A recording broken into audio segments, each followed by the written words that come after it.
Student, welcome back to tuition point. আমি আস্তিক sir আজকে আবার চলে এসেছি ক্লাস 9 এর ম্যাথমেটিক্স যে সাবজেক্টটা রয়েছে সেই সাবজেক্টটার থার্ড ইউনিট টেস্টের পড়াশোনা শুরু হবে আজকে থেকে।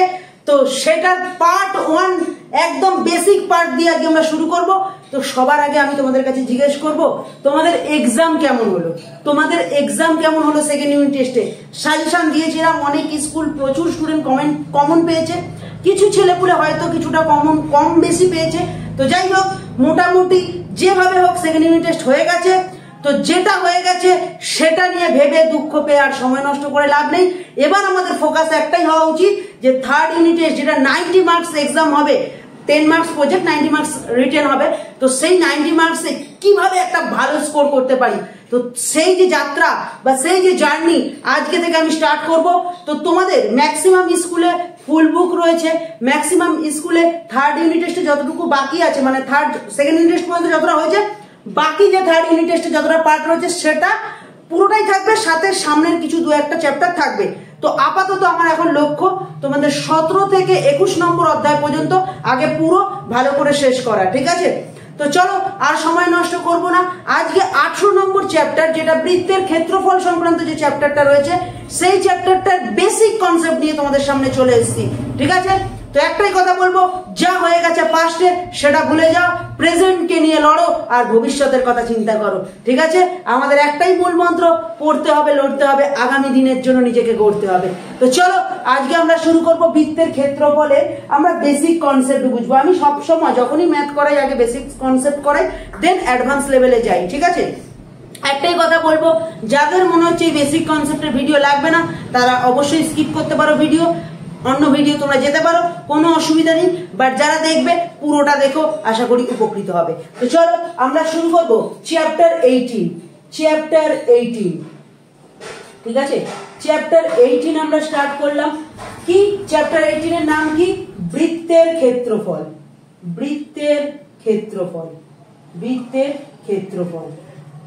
তো এবার আমি একটা জিনিস বলেছিলাম, জানি না কাদের মনে আছে, আমি বলেছিলাম বৃত্ত আর গোলক কিন্তু এক নয়। বৃত্ত যদি তুমি বলো, তোমার মায়ের হাতে বা দিদি বোনের হাতে দেখবে যে চুড়িটা রয়েছে, সেটাকে তুমি বৃত্ত বলবে। আর গোলক কি? ফুটবল, ঠিক আছে, ক্রিকেট খেলার বল, ঠিক আছে, বা গোলক যেটা গোলক হয়, ঠিক আছে, আমাদের ভূগোল ল্যাবরেটরিতে দেখবে থাকে গোলক যেটা, সেটা। এই সমস্ত জিনিস হলো গোলক। আর হাতে চুড়ি বা হচ্ছে তোমার মায়ের হাতের শাখা পলা, এগুলো হচ্ছে বৃত্ত, বুঝতে পারলাম? তো আমরা এখন যেটা করবো সেটা হচ্ছে বৃত্তের ক্ষেত্রফল। তো যাই হোক, এতক্ষণ অযথা অনেক বেকার বকা, এবার থেকে কিন্তু ফোকাসফুলি দেখো, এখান থেকেই মেন ভিডিও স্টার্ট হচ্ছে বৃত্তের ক্ষেত্রফল। তো সবার প্রথমে আগে আমি বৃত্ত দেখে নিই। এই হচ্ছে ধরো একটা বৃত্ত, ঠিক আছে? এই বৃত্তের কেন্দ্র, এই যে মাঝ বরাবর যে বিন্দুটাকে বেস করে আমরা বৃত্তটাকে আঁকি, এটাকে বলা হয় কেন্দ্র। এটাকে কি বলা হয়? কেন্দ্র। আমি নাম দিয়ে দিলাম ও। আমি কি নাম দিয়ে দিলাম? ও। তাহলে ওটা কি? কেন্দ্র বা সেন্টার, যেটা আমরা বলেছি, ঠিক আছে? তাহলে এটা হয়ে গেল কেন্দ্র, আমি পাশে লিখে দিচ্ছি, ঠিক আছে বাবু? ও ইকুয়াল টু কেন্দ্র।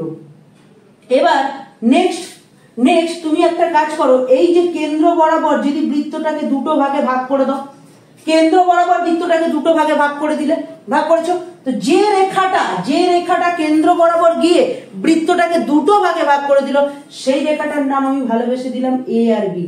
সেই রেখাটার নাম দিলাম এ বি, বুঝতে পারলাম? তাহলে এ বিটা হলো ব্যাস। তো যারা জানো ভালো কথা, যারা জানো না ভালো করে জেনে নাও। তাহলে কেন্দ্র বরাবর মাঝ বরাবর যেটা গেল, ঠিক আছে? এবার তোমরা বলবে দাদা এ বি দিয়ে মানে এইভাবেই কি বারবার ব্যাস রাখতে পারবো, বা অন্য উপায়ে পারবো? তুমি যে কোনো উপায় পারো। তুমি এইখান থেকে শুরু করে এভাবেও আসতে পারো, এখান থেকে শুরু করে এখানেও যেতে পারো। যেভাবেই যাও না কেন, তোমাকে মাথায় রাখতে হবে এই প্রান্ত থেকে, পরিধির এই প্রান্ত থেকে ওই প্রান্ত যাবে, কিন্তু তোমাকে কেন্দ্র দিয়ে যেতে হবে। যদি যাও তাহলে সেটাই হলো ব্যাস, বুঝতে পারলাম? এবার ব্যাসার্ধ কি? ব্যাসার্ধ হচ্ছে কেন্দ্র থেকে শুরু হবে এবং পরিধি পর্যন্ত যাবে, এইটা হলো ব্যাসার্ধ, বুঝতে পারলাম? যেটাকে রেডিয়াস বলে। এদিকে দেখাও, ধরো আমি ও থেকে সি পর্যন্ত গেলাম, তাহলে ও আর ও সি হচ্ছে ব্যাসার্ধ। আচ্ছা দাদা, তোমরা একটা কথা বলো তো, তোমরা একটা কথা বলো তো, এখানে টোটাল আমি চোখে কতগুলো ব্যাসার্ধ দেখতে পাচ্ছি? এখন অব্দি আমি যতগুলো ড্র করেছি কটা ব্যাসার্ধ দেখতে পাচ্ছি? আমি 3টে ব্যাসার্ধ দেখতে পাচ্ছি। কি কি দেখবে? কেন্দ্র থেকে পরিধি পর্যন্ত গেছে ওবি ব্যাসার্ধ, কেন্দ্র থেকে পরিধি পর্যন্ত এসছে ওএ ব্যাসার্ধ, ওসি ব্যাসার্ধ। তাহলে কেন্দ্র থেকে পরিধি পর্যন্ত যাওয়া যে যতগুলো মানে এর রেখা টানা যাবে, বৃত্তের মধ্যে যতগুলো রেখা টানা যাবে সেগুলো হচ্ছে ব্যাসার্ধ। বুঝতে পারলাম? আচ্ছা, এবার বৃত্তের ধরো কোনো একটা অংশ, ধরো তোমার এরকম হয় বাবা রুটি খাচ্ছে বা পরোটা খাচ্ছে, ছোট বোন এসে বললো বাবা দাও, তো বাবা জানে ওকে পুরো রুটিটা দিলে নষ্ট করবে, তো বাবা কি করে সাইড দিয়ে একটা ছোট অংশ কেটে দেয়, ছোট অংশ কেটে দেয়। তো এই যে ধরো এই অংশটা কেটে দিল, ঠিক আছে, এই যে অংশটা কেটে দিল সেটা হলো জ্যা, সেটাকে কি বলবো আমরা? জ্যা বলবো। কি বলবো? জ্যা বলবো। ধরো আমি নাম দিয়ে দিলাম এমএন, আমি ধরো নাম দিয়ে দিলাম এমএন, তাহলে এখানে লিখে দিই এমএন ইকুয়াল টু জ্যা, এমএন ইকুয়াল টু জ্যা। এত অব্দি কোনো অসুবিধা? জানি অনেকে জানে বিষয়গুলো, কিন্তু যারা জানে না তাদের জেনে নিতে হবে, কারণ আজকে থেকে আমাদের বৃত্তের ক্ষেত্রফল সংক্রান্ত পুরো ডিটেলস সবকিছু জানতে হবে। তো যাই হোক, কেন্দ্র বুঝে গেছি, ব্যাস বুঝে গেছি, ব্যাসার্ধ বুঝে গেছি, জ্যা বুঝে গেছি, হয়ে গেল এত অব্দি। এবার এইটুকু স্থানীয় বেসিক কনসেপ্ট আমরা মোটামুটি জেনে গেছি। আচ্ছা, এবার তোমরা বলতে পারবে বৃত্তের পরিধি কোনটা? বৃত্তের পরিধি বলতে আমি আরেকটা এখানে বৃত্ত আঁকবো, ওইটাকে থাকুক যেমন পড়ে আছে থাকুক। এই ধরো একটা বৃত্ত আঁকলাম, ঠিক আছে, হাতে আঁকলাম, হয়তো 19-20 একটু ফারাক থাকতেই পারে। তো এই ধরো একটা বৃত্ত আঁকলাম। এবার দেখো তোমাদের স্কুলে হয়তো রেস হচ্ছে, স্কুলে কি হচ্ছে? রেস হচ্ছে, 200 মিটারের রেস। কি বলেছে স্যারেরা? বলেছে এইখান থেকে সবাই দাঁড়াবে, এইখানে সবাই দাঁড়াবে, আর দাঁড়িয়ে কি করবে? দৌড় শুরু করবে, দৌড়াতে দৌড়াতে দৌড়াতে দৌড়াতে দৌড়াতে দৌড়াতে দৌড়াতে দৌড়াতে দৌড়াতে দৌড়াতে পুরো আবার এখানে এসে স্টপ হবে। এই যে একটা বৃত্ত মানে একটা সার্কেল, ঠিক আছে, এই সার্কেলের স্টার্টিং পয়েন্ট থেকে শুরু করে একবার পুরো আবার ওই স্টার্টিং পয়েন্টে ফিরে আসাটাকে বলা হয়, এটাই হলো বৃত্তের পরিধি, যেটা হচ্ছে বাউন্ডারি। ঠিক আছে, একটা মাঠের স্টার্টিং পয়েন্ট থেকে পুরো মাঠ, গোল মাঠ, ঠিক আছে, একবার পাক খাওয়াটাকেই বলা হয় পরিধি। তাহলে আমরা এই যে বৃত্তের এই পুরো সার্কেলটা, এই যে এইটাকে বাউন্ডারিটাকে আমরা কি বলবো? পরিধি বলবো। কি বলবো? পরিধি। বলতে পারলাম? পরিধি বুঝতে পেরেছি, তাহলে পরিধি বুঝে গেছি, কেন্দ্র বুঝে গেছি, ব্যাস বুঝে গেছি, ব্যাসার্ধ বুঝে গেছি, জ্যা বুঝে গেছি। এবার একটা নতুন জিনিস শিখবো, সেটা হচ্ছে ক্ষেত্রফল। ক্ষেত্রফল জিনিসটা কি? ভালো করে শুনবে। ক্ষেত্রফল জিনিসটা কি? এই ধরো একটা বৃত্তাকার মাঠ, এই ধরো একটা বৃত্তাকার মাঠ, এই বৃত্তাকার মাঠে মধ্যে যতটা জায়গা আছে, বৃত্তাকার মাঠের ভেতর যতটা জায়গা আছে, যে জায়গাটার মধ্যে তুমি ঘাস লাগাতে পারো, ইয়েস অর নো? ঘাস লাগাতে পারো, তুমি প্রচুর স্টুডেন্টকে নিয়ে বসে একটা মিটিং করতে পারো, পুরো মাঠে যতজন বসতে পারবে, ওই যে গোল বৃত্তাকার যে মাঠ আছে, মাঠের মধ্যে এই যে পরিধির মধ্যে যতজন বসতে পারবে বা যতটা জায়গা আছে, যেখানে যতটা ঘাস বসাতে পারবে, যেখানে স্টুডেন্ট বসাতে পারবে, যেখানে তুমি ক্রিকেট খেলতে পারবে, যে এটা বাউন্ডারি, এর মধ্যেই তোমাকে ক্রিকেট খেলতে হবে, এর বাইরে যাওয়া যাবে না, যতটা জায়গা জুড়ে খেলা যাবে, ফুটবল খেলা যাবে, সেই যে জায়গাটা, এটাকেই বলা হয় ক্ষেত্রফল। তাহলে বৃত্তের ভেতরের এই পুরো জায়গাটাকে আমরা কি বলবো? ক্ষেত্রফল বলবো বা এরিয়া বলবো। ক্ষেত্রফল বা এরিয়া বলবো। এত অবধি কোনো সমস্যা? তাহলে আমরা মোটামুটি বৃত্তের সম্পর্কে সবকিছু জেনে গেছি। এবার আমরা আস্তে আস্তে যেটা জানবো সেটা হচ্ছে ফর্মুলা। তো যখনই একটা বৃত্ত দিয়ে দেবে, তো সেই বৃত্তের পরিধি কিভাবে নির্ণয় করব? তোমাকে স্কুলের স্যার বলেছে, বাবু তুই এইখান থেকে পুরো এই পরিধিটা নির্ণয় কর, পুরো এই বৃত্তটা যে পরিধি এটা নির্ণয় কর। তো ছেলেটা আস্তিক স্যারের কাছ দিয়ে পড়াশোনা করে গেছে। আস্তিক স্যার কি শেখায়? ফাঁকিবাজি পড়াশোনা। ও ফাঁকিবাজি পড়াশোনা শিখে গেছে। ও কি করেছে জানো বাবু? ও কি করেছে? মাঠের কেন্দ্রকে খুঁজেছে। মাঠের কি খুঁজেছে? কেন্দ্রকে খুঁজেছে। 1 সেকেন্ড।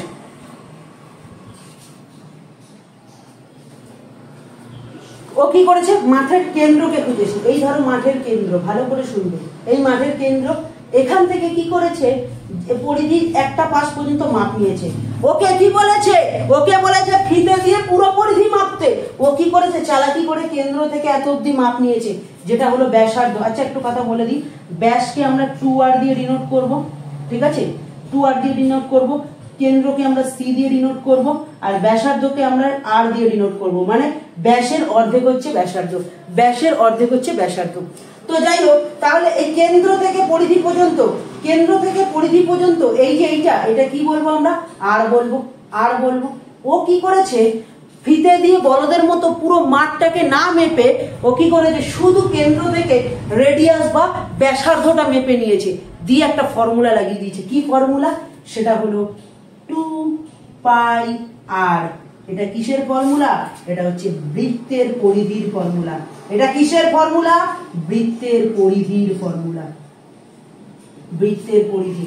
যখন স্যার এসে বলছে কি রে এত বড় মাঠ মাপা হয়ে গেছে, বলছে ইয়েস স্যার। আপনি দেখুন, স্যার পরে বলছে হ্যাঁ তো ছেলেটা তো ঠিক বুদ্ধি লাগিয়েছে, তো সেইভাবে মেপে নিয়েছে। তাহলে কি হলো, বৃত্তের পরিধির ফর্মুলা হচ্ছে 2πr, আর এটা হচ্ছে একক হবে। ঠিক আছে, যে এককই দেবে না কেন, মিটার সেন্টিমিটার যাই দিক না কেন, এটা শুধু একক হবে। এক সেকেন্ড, একক হবে। ঠিক আছে, বলতে পারলাম। তাহলে এটা হয়ে গেল বৃত্তের পরিধি।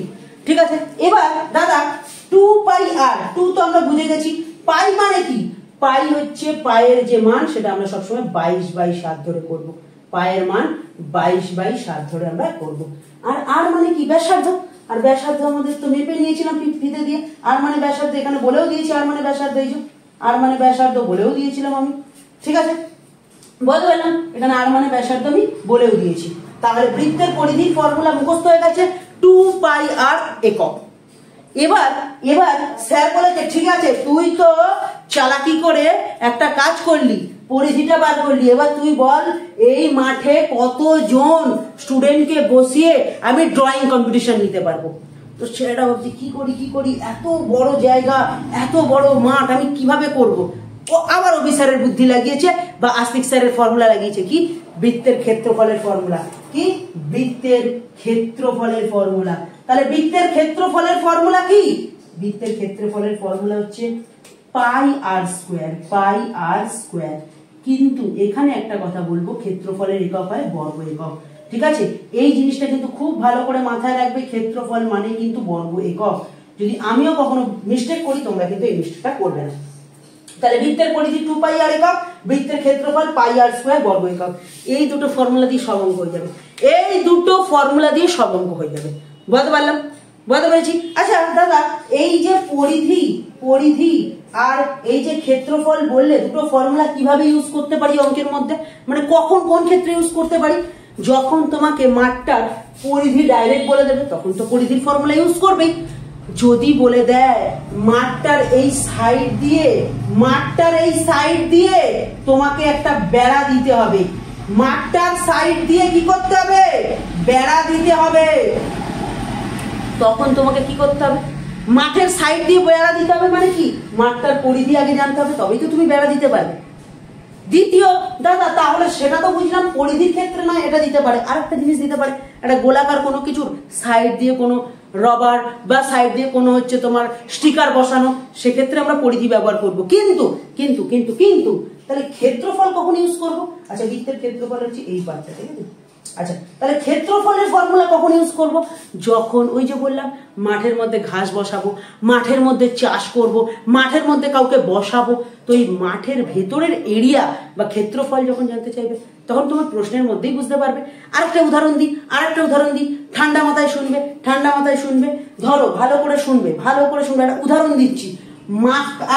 ভালো করে শুনবে, ব্যাপারটা মন দিয়ে শুনবে, কিন্তু এই জায়গাটা খুব ভাইটাল জায়গা।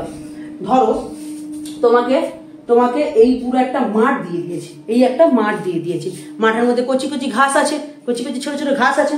এবার একটা ছাগলকে এইখানে খুঁটির মধ্যে বেঁধেছে, গ্রাম্য এরিয়া যা হয়। আর এইখানে ছাগলটা এত দূরের বেশি যেতে পারবে না। তো ছাগলটা এই গোল পরিধি বরাবর এতটা বেশি ঘাস খেতে পারবে না। তো ছাগলটা সবচেয়ে বেশি কতটা জায়গায় ঘাস খেতে পারবে? সবচেয়ে বেশি এই যে পরিধি এতটাই বেশি ঘাস খেতে পারবে না। আর কতটা ঘাস খেতে পারবে? এই সাইডের ঘাসগুলোতে খেতে পারবে এবং এই ঘাসগুলো তো খেতে পারবে, এর বেশি পারবে না, কিন্তু এর ভেতরের সমস্ত ঘাস খেতে পারবে। Yes or no? তো ছাগলটা কি করবে? যতটা দড়ি দিয়ে বাঁধা আছে ওর বাইরে আর যেতে পারবে না, যতটুকু ওর দড়ির লেন্থ আছে সেই জায়গাটার মধ্যে যতটা ঘাস আছে খেয়ে নিতে পারবে। তো এটা থেকে তোমাকে যদি জিজ্ঞেস করে কতটা ঘাস খেতে পারবে, মানে কি বার করতে পারবে? ক্ষেত্রফল বার করতে বলেছে। ক্ষেত্রফল বার করতে বলেছে। বুঝতে পারলাম? তাহলে কেমন ভাবে কি ইউজ হয় তোমাদের সেটাও শিখিয়ে দিলাম, কোন অঙ্কের ক্ষেত্রে কেমন কোন ফর্মুলাটা ইউজ হবে। আরেকটা জিনিস আছে তোমাদের একটু শিখতে হবে, আরেকটা জিনিস শিখতে হবে। চলো কোথায় সেটা, আচ্ছা আমি এই জায়গাটা মুছবো, একটু মুছবো, ওয়াটার দরকার নেই, চলো। তো বুঝতে পেরে গেছি। এবার আমরা যেটা করবো, নতুন একটা ট্রিক শিখছি। শোনো, এই ধরো একটা বৃত্ত, ঠিক আছে, এই ধরো একটা বৃত্ত, এই ধরো বৃত্তের কেন্দ্র যেমন আছে, আমরা যেটা জানতাম সেটা করে নিয়েছি। এবার এই যে ধরো বৃত্তের পরিধি কোনটা, এটা তো।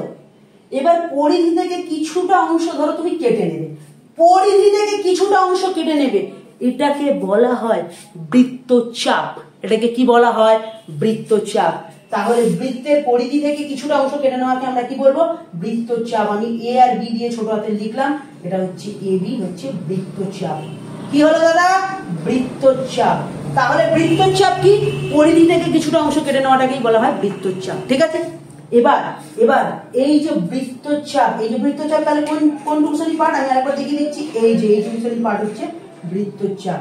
তো এটারও তো দৈর্ঘ্য তোমাকে বার করতে দিতে পারে, বৃত্তচাপেরও দৈর্ঘ্য বার করতে দিতে পারে। তো তাহলে বৃত্তচাপের দৈর্ঘ্য আমরা কিভাবে বার করব? ঠিক আছে। আচ্ছা আমি এই জায়গাটা একটুখানি মুছতেই হবে, না হলে অসুবিধা হয়ে যাচ্ছে, এটা মুছে দিলাম বাবু, ঠিক আছে। তো আমরা বৃত্তচাপ জিনিসটা কি জেনে গেছি। এবার বৃত্তচাপের যখন দৈর্ঘ্য বার করতে হবে। আচ্ছা আরেকটা জিনিস বলি, বৃত্তচাপকে না এইভাবে লেখা হয়, এ বি, এরকম এই যে সাইনটা দিলেন, ধরো তোমাকে এরকম দিয়ে দিল, ধরো আমি দিয়ে দিলাম পি কিউ দিয়ে এরকম সাইন দিয়ে দিলাম, মানে কি জানো? এটা একটা বৃত্তচাপ, বৃত্তের একটা ছোট্ট অংশ, বৃত্তের পরিধির একটা ছোট্ট অংশ, যেটা হচ্ছে বৃত্তচাপ। বলতে পারছি। তাহলে এটা হলো এবিটা হলো বৃত্তচাপ, বুঝতে পেরেছি। এবার ভালো করে শুনবে, এটা যখন বলবে বৃত্তচাপের দৈর্ঘ্য নির্ণয় করো, তখন যেটা করব এই ফর্মুলাটা ইউজ করবো। ভালো করে শুনবে, ফর্মুলাটা হচ্ছে বৃত্তচাপের দৈর্ঘ্য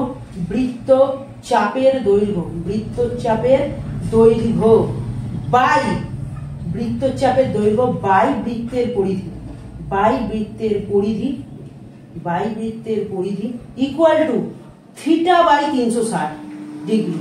এবার প্রশ্ন হচ্ছে দাদা এটা কি করে হলো, কি হবে?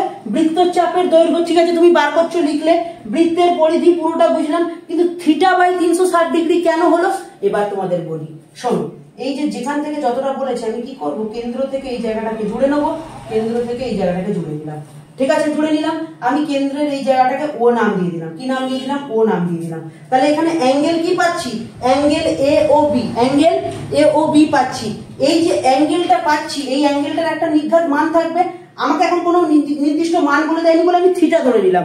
থিটা হচ্ছে কোণের মান, ঠিক আছে। যখন কোনো একটা কোণের মান আমরা জানবো না, সেটাকে আমরা থিটা ধরে নেবো, ঠিক আছে। তাহলে কি বললাম? অ্যাঙ্গেল এ ও বি একটা থিটা কোণের মান। তাহলে এখানে যদি থিটার জায়গায় 70 ডিগ্রি থাকতো, তাহলে আমরা থিটার জায়গায় 70 বসাতাম। থিটার জায়গায় 60 থাকলে এখানে 60 বসাতাম। তাহলে থিটাটা বুঝতে পেরে গেলাম যে থিটা কেন হলো। বৃত্তচাপের দৈর্ঘ্য বুঝে গেছি যে এবিটা বৃত্তচাপ, তার দৈর্ঘ্য। বৃত্তের পরিধি বুঝে গেছি, পুরোটা পরিধি। তাহলে 360 ডিগ্রিটা কেন লিখলে? তোমাদের একটু বলি যে একটা বৃত্ত পুরো একটা রাউন্ড যখন পাক খায়, বা একটা বৃত্তের যে পরিধি, ঠিক আছে, সেটা হচ্ছে 360 ডিগ্রি হয়। বৃত্তের যে পরিধি বা বৃত্তের যে অ্যাঙ্গেল, বৃত্তের যে অ্যাঙ্গেল সেটা হয় 360 ডিগ্রি, ঠিক আছে। বৃত্তের যে কোণ সেটা বা বৃত্তের যে অ্যাঙ্গেল সেটা হচ্ছে 360 ডিগ্রি হয়, তাই জন্য 360। এবার 360 কেন হয় তোমাকে একটা বলি, একটা ধরো এই একটা বিন্দু, এখান থেকে একটা রেখা নিলাম, এই রেখাটা যখন পূর্ণ এক পাক আবর্তন করবে সেটা হয় 360 ডিগ্রি। 360 ডিগ্রি মানে যেখান থেকে যাত্রা শুরু করেছে সেখানেই আবার যদি সার্কেল আকারে বা বৃত্তাকার আকারে ফিরে আসে, তখন সেটাকে বলা হয় তোমার 360 ডিগ্রি অ্যাঙ্গেল। বলতে পেরেছি। তাহলে কেন ইউজ হলো, প্রত্যেকটা জিনিস ধরে ধরে বুঝিয়ে দিচ্ছি। পরে আমাকে বলবে না দাদা আপনি কনসেপ্ট না বুঝিয়ে মুখস্থ বিদ্যা করে পড়াচ্ছেন, না, আমি প্রত্যেকটা জিনিস বুঝিয়ে দিয়েছি, ঠিক আছে। এবার আমরা একটা নতুন জায়গায় আমরা পয়েন্ট করবো। দেখো কোন জায়গাটা পয়েন্ট করছি। এবার আমি একটা জায়গায় পয়েন্ট করছি, ভালো করে দেখবে, ঠিক আছে। দেখতে পাচ্ছ আমি গ্রিন কালি দিয়ে একটা এরিয়া করেছি, করতে পেরেছি, দেখেছো? বুঝতে পেরেছো? আচ্ছা যদি তোমরা না বুঝতে পারো, আমি একটু নীল কালি দিয়ে করি। এই যে জায়গাটা দেখো আমি মার্ক করছি, দেখতে পেয়েছো? এই জায়গাটাকে বলা হয় বৃত্তকলা। এই জায়গাটাকে কি বলা হয়? বৃত্তকলা। এটাকে কি বলা হয়? বৃত্তকলা। আচ্ছা বৃত্তকলাটা কি? বৃত্তকলা কি? বৃত্তের যে ক্ষেত্রফল তার কিছুটা অংশ, বৃত্তের পুরো ক্ষেত্রফলের কিছুটা অংশ। মানে ধরো এটা একটা পিকনিক স্পট, এখানে তোমরা পিকনিক করতে গেছো, প্রচুর লোক এসছে পিকনিক করতে, বলে দিয়েছে যে পার ফ্যামিলি এইটুকুখানি জায়গা, মানে ধরো আমরা গেছি বলেছি তোমরা এইটুকুখানি জায়গার বেশি কিন্তু পিকনিকের জায়গা নিতে পারবে না, অন্যদের আর একটু বলেছি। তো বৃত্তকলা বলতে বৃত্তের ক্ষেত্রফলের কিছুটা অংশ, বৃত্তের ক্ষেত্রফলের কিছুটা অংশ, যেটা কিভাবে ডিনোট করে? বৃত্তর চাপের উপর ডিনোট করে, ঠিক আছে? তাহলে বৃত্তর চাপের উপর বেস করে বৃত্তকলা তৈরি করলাম। এবার বৃত্তকলার যখন ক্ষেত্রফল বলবে, বৃত্তকলার ক্ষেত্রফল মানে কি? ভেতরের এরিয়াটা, ভেতরের এরিয়াটা। তাহলে বৃত্তকলার ক্ষেত্রফলের ফর্মুলা যেটা বার করবো সেটাকে উপরে রাখবো, বৃত্তকলার ক্ষেত্রফল। দেখো যেমন ভাবে বৃত্তচাপের দৈর্ঘ্য বার করেছিলাম সেম ভাবে বৃত্তকলার ক্ষেত্রফল যেটা বার করবো সেটা নিচে রাখবো, বাই বৃত্তের পরিধির উপর বেস করে বৃত্তচাপের দৈর্ঘ্য হয়েছে, আর বৃত্তকলার ক্ষেত্র কার উপর বেস করা হবে? বৃত্তের ক্ষেত্রফলের উপর বেস করা হবে। তাহলে বৃত্তের ক্ষেত্রফল, বৃত্তের ক্ষেত্রফল equal to theta by 360 degree, theta by 360 degree. বলতে পারলাম? বলতে পেরেছি? এবার এখানে আর একটা জিনিস তোমাদের একটুখানি বলে দিই, এখানে একটুখানি বলে দিই, যখন বৃত্তচাপের দৈর্ঘ্যটা বার করবো তখন বৃত্তের পরিধি নিচে বাই আছে, গিয়ে পাশে ইন্টু হয়ে যাবে, এপাশে গিয়ে কি হয়ে যাবে? এই বৃত্তের পরিধি এপাশে গিয়ে গুণ হয়ে যাবে। সেম ভাবে বৃত্তকলার ক্ষেত্রফল যখন বার করবো বৃত্তের ক্ষেত্রফলটা এই পাশে গিয়ে গুণ হয়ে যাবে। বুঝতে পারলাম? তাহলে আমাদের যে কটা ফর্মুলা দরকার ছিল ধোঁয়া উড়িয়ে রেখে দিয়েছি, ধোঁয়া উড়িয়ে রেখে দিয়েছি। কি করেছি? বৃত্তের পরিধি 2πr, বৃত্তের ক্ষেত্রফল πr², এই দুটো ফর্মুলা দিয়ে ম্যাক্সিমাম প্রথম 10-15টা অঙ্ক এই ফর্মুলা দিয়ে হয়ে যাবে। ধীরে ধীরে পরের ক্ষেত্রে যেগুলো লাগবে সেটা হচ্ছে বৃত্তচাপের দৈর্ঘ্য, বৃত্তচাপের দৈর্ঘ্য যখন নির্ণয় করব তখন এই ফর্মুলা ইউজ করব, যে বৃত্তচাপের দৈর্ঘ্য বাই বৃত্তের পরিধি equal to theta by 360 degree. আবার বলছি, তারপরে বৃত্তের পরিধিটা বাই আছে, এটা এই পাশ থেকে এই পাশে যখন যাবে গুণ হয়ে যাবে, ঠিক আছে? সেম ভাবে আমরা যখন বৃত্তকলার ক্ষেত্রফল বার করব তখন বৃত্তকলার ক্ষেত্রফল বাই বৃত্তের ক্ষেত্রফল equal to theta by 360 degree, ঠিক আছে? মাত্র তোমরা এই কটা ফর্মুলা পড়ে যাও, বিশ্বাস করো এই বেসিক কনসেপ্ট থেকে যে কটা ফর্মুলা তোমাদের শেখালাম না, যে কটা ফর্মুলা তোমাদের শেখালাম না বাবু, তোমরা এই কটা ফর্মুলা খালি একটু খাতায় নোট করে একটু বুঝে মুখস্থ করে নাও, ঠিক আছে? আমি বলছি না র মুখস্থ করো, একটু বুঝে মুখস্থ করো। আর প্রত্যেকটা জিনিস তো আমি তোমাদের বলে দিলাম, ঠিক আছে? আচ্ছা আরেকটা জিনিস যেটা বলবো, এই আরেকটা ছোট্ট জিনিস বলা আমাদের একটু বাকি রয়েছে। ধরো এই একটা বৃত্ত, এই একটা বৃত্ত, এই বৃত্তকে মাঝখান দিয়ে কেটে দিলে সেটাকে কি বলা হয়? সেটাকে বলা হয়, যেটা পড়ে থাকবে সেটা হচ্ছে অর্ধবৃত্ত। সেটা কি হয়? অর্ধবৃত্ত। তো এবার ভালো করে শুনবে, এই অর্ধবৃত্তের ক্ষেত্রফল তাহলে কি হবে? এটা হলো অর্ধবৃত্ত, এটা কি হলো? এটাকে বলবো আমরা অর্ধবৃত্ত। এটা মুছে দিই, এটা তো বুঝিয়ে দিয়েছি। অর্ধবৃত্ত, এটাকে আমরা কি বলবো? অর্ধবৃত্ত। তাহলে এই অর্ধবৃত্তের ক্ষেত্রফল কি হবে? এখানে লিখছি, শোনো, এখানে লিখছি অর্ধবৃত্তের ক্ষেত্রফল, অর্ধবৃত্তের ক্ষেত্রফল। তাহলে অর্ধবৃত্তের ক্ষেত্রফল কি হবে? সম্পূর্ণ বৃত্তের ক্ষেত্রফলের ফর্মুলা কি? πr², তাই লিখবো πr² বাই 2 করে দেবো। কেন বাই 2 করবো? পুরোটা থেকে অর্ধেক করে দেবো, মানে 2 দিয়ে ভাগ হয়ে গেল, 2 দিয়ে ভাগ হয়ে গেল। তাহলে এটা এবার ক্ষেত্রফল যেহেতু করছি সেটা হচ্ছে বর্গ একক, বর্গ একক।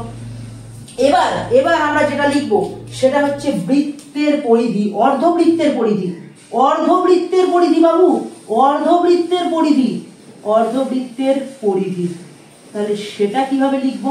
খুব ভালো করে দেখো, খুব ভালো করে দেখবে, ঠান্ডা মাথায় শুনবে। পুরো বৃত্তের ক্ষেত্রে পুরো বৃত্তের পরিধি কিভাবে করতাম? পুরোটা গোল করতাম, যার জন্য আমাদের কি আসতো? 2πr আসতো, মানে 2πr আসতো, তাই তো? কিন্তু এক্ষেত্রে আমাকে যেটা আসবে 2πr লিখবো। পুরো সম্পূর্ণ বৃত্তের ক্ষেত্রফল কি আগে আমি লিখবো? 2πr লিখলাম, 2πr এই যে এখানে লিখেছি, ঠিক আছে? কিন্তু এর সাথে যখন আমরা অর্ধেক যখন করবো 2 দিয়ে ডিভাইড হয়ে যাবে, শুধু πr পড়ে থাকবে, প্লাস প্লাস আর একটা জিনিস পড়ে থাকবে, আর একটা জিনিস থাকবে। কি থাকবে? কি থাকবে? দেখো আমরা পুরোটা বৃত্ত যখন করতাম তখন এই জায়গাটা তখন কিন্তু থাকতো না, তখন কিন্তু এই যে এই পার্টটা তখন কিন্তু পরিধির মধ্যে থাকতো না। এই যে দেখো আমি যে একটা দাগ করেছি, আমরা কি করতাম? পুরো যখন বৃত্ত করতাম 2πr দিয়ে লিখে দিতাম, অর্ধবৃত্ত যখন করলাম 2 দিয়ে ডিভাইড করলাম, এবং আমাদের এক্সট্রা এই যে দেখো এই যে জায়গাটা মার্ক করেছি এইটা এক্সট্রা পার্ট এসছে। তার জন্য আমাদের কি করতে হবে? ধরো এইখান থেকে, এই ধরো এটা সেন্টার ছিল, এখান থেকে এইটুকু শ্রেণী পার্ট কি ছিল? একটা আর, আর এইখান থেকে এইটুকু শ্রেণী পার্ট আর একটা আর। তাহলে দুটো আর কে আমরা যদি যোগ করি তাহলে কি করব? 2r। তাহলে আমাদের পরিধির ফর্মুলা হবে πr + 2r একক। এটা কি হবে? একক। বলতে পারলাম? বলতে পেরেছি?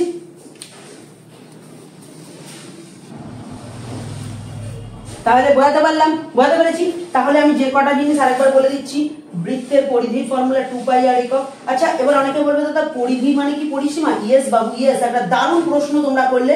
পরিধি আর পরিসীমা একই জিনিস। পরিধি আর পরিসীমা একই জিনিস। তাহলে বলতে পারলাম? তাহলে বৃত্তের পরিসীমা 2πr একক। তাহলে এটা পুরো বৃত্তের ক্ষেত্রে, সম্পূর্ণ বৃত্তের ক্ষেত্রে। আর অর্ধবৃত্তের ক্ষেত্রে পরিধি বা পরিসীমা কি হবে বলো? পরিধি বা পরিসীমা কি হবে? পরিধি বা পরিসীমা কি হবে দেখো? 2πr/2, 2 2 কেটে গেল, πr প্লাস 2r। 2r কেন হলো? এখান থেকে এই টুসানি আর এখান থেকে এই টুসানি আর, দুটো আরকে যুক্ত করলে 2r হয়। বলতে পারলাম? বলতে পেরেছি? হয়ে গেল। এবার তারপরে কি আছে? বৃত্তের ক্ষেত্রফল। বৃত্তের ক্ষেত্রফল πr²। অর্ধবৃত্তের ক্ষেত্রফলের ফর্মুলা πr²/2 বর্গ একক। বুঝে গেল? আরেকটা কি হতে পারে? বৃত্তচাপের দৈর্ঘ্য যখন বার করবে, বৃত্তচাপের দৈর্ঘ্য ইকুয়াল টু θ/360, আর বৃত্তের পরিধির পাশে গিয়ে গুণ হবে, তাহলে ইনটু বৃত্তের পরিধি। বৃত্তকলার ক্ষেত্রফল কি হবে?